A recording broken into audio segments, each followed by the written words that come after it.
A black woman from Columbia, South Carolina was the first black woman to become an officer in the Women's Army Corps. Her name was Charity Edna Adams.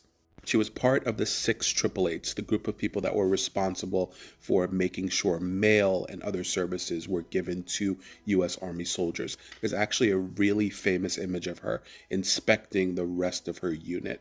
The Smithsonian actually classified her as one of the most important black women in history. A black man from Florence, South Carolina, Arthur Gregg, would wake up in the morning, feed his cows and his chickens, and walk 3 miles to school. He ended up becoming the first black three-star general. Under the Biden administration, Fort Lee in Virginia was renamed Fort Gregg Adams after these two trailblazers in military service.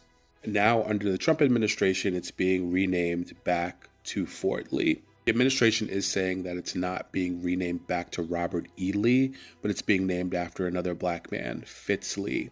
He was a soldier during the Spanish-American War, and actually he got the Medal of Honor. The interesting story about him is that another black person wouldn't be awarded a Medal of Honor for over 50 years after he received his. One thing I noticed that this administration is doing is that they're changing names back, but they're finding different people with the same last names. This gives this administration a way to mask their racism. When people go to Fort Lee, they're not going to be thinking of Fitz Lee, a black Buffalo soldier. They're going to be thinking of Robert E., a traitorous loser who fought for the Confederacy.